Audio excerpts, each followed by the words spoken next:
India will be hosting the Voice of the Global South Summit on the 12th and the 13th. This is a virtual summit in which about 120 countries have been invited.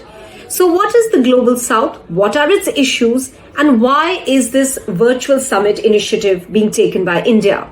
The Global South is largely the developing world, the world that is largely underrepresented at the international global powerful platforms, for instance, the G20. And this is an opportune time, India believes, that it is hosting this Voice of the Global South Summit because the ideas and the views from the Global South will be carried forward by India at the G20 platform. That's the idea of the summit. This is because India is in a unique position at this juncture. India holds the presidency of the G20 this year and will be hosting the summit for the world leaders in September this year. The G20 is a platform of the 20 biggest economies of the world, which includes 19 countries and the European Union. And therefore, it is on these fora that these developing countries are not represented. So India believes that it can be, as a developing country itself, a voice for all these countries. So the theme of the Voice of Global South Summit is unity of voice, unity of purpose. The countries that are not part of G20 will share their views with India. India will take forward these views to the G20 platform. What are the issues now? Let's discuss that of the Global South and the current issues that can be taken up in the G20. First of all, the Ukraine war has impacted the Global South much more than perhaps the rest of the world. Even, for instance, Europe, which has been facing a lot of problems as far as energy is concerned, but a lot of other issues which were a ramification of the war in Ukraine were impacting countries in Africa, for instance. The food crisis. There was, as you know, because of the Ukraine crisis, wheat was unable to move out of Ukraine, was lying in the silos and could not be moved via the Black Sea. This resulted in a severe crisis of food, especially for the African continent. And that was the time that there was a global call that this needs to be mitigated and that a corridor needs to be created for the movement of specifically wheat, considering that this is the breadbasket of the world, and a large amount of wheat that is produced and exported out of Ukraine was being held up.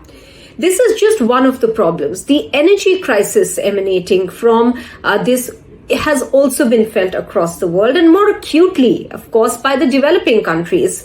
One of the reasons why India has been placing an argument on continuing to procure oil from Russia was on the grounds that unilateral sanctions in the past, for instance, by the United States against Iran, had resulted in countries like India not being able to import oil from Iran.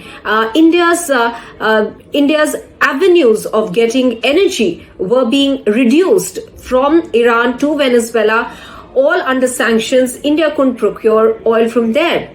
So what options is a developing country left with is what India argued.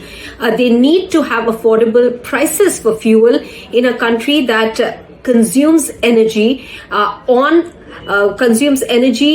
very, very much. However, where the average income may not be that high. So affordability is a very important factor here. This is the same crisis that many other countries have felt as well. So food crisis, fuel crisis, as well as fertilizer crisis, which were all a result of the ongoing war in Ukraine. So one aspect of discussion will be that. Apart from that, the COVID-19 pandemic too had hit the developing world much more than many other parts of the world. And we had also seen that there was a time when vaccines were not being able to reach the African continent as well. There was this issue that was taken up by the UN. The UN Secretary General had said that there needs to be an equitable distribution of vaccines to fight a global crisis, a pandemic, which requires a concerted effort and equitable distribution of medical resources, which clearly included something as important as vaccines. This kind of discrimination of sorts that is felt by the global south, that voice needs to be put forth on global platforms where there are richer, more powerful countries. And India is hoping that it can eventually be that voice. And that is why India has, in fact, thought of this unique initiative, as the Foreign Secretary put it, Vinay Quatra, of holding a Global South Summit. Apart from these two critical factors, another important aspect that is impacting already the Global South, the developing world, is climate crisis. The climate crisis, historically, the emissions have been much higher by the industrialized world, by the richer nations. So the fight right now is for climate justice, that is climate finance, and the developed countries have fallen short of the promises that they have made. This is also going to be an important aspect.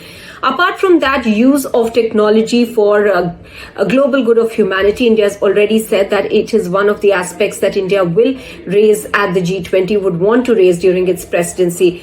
It is for these reasons that India believes that it can provide a voice to these developing countries, and that is why this virtual summit is being held. This will be divided into several sessions. There'll be an inaugural session which will be led by Prime Minister Narendra Modi. We're expecting the Prime Minister of Bangladesh, Sheikh Hasina, to virtually participate, as well as the President of Sri Lanka, Ranil Wickremesinghe. Apart from that, there'll be several ministerial sessions, from finance to environment, climate to education, and the ideas emanating out of all these ministerial sessions will then be collated together and will then be projected at the G20. That's the idea. There were questions raised about whether the number of countries that are participating in this virtual summit is pretty much similar to NAM, and then why hasn't India given that kind of weightage to the non-aligned movement? So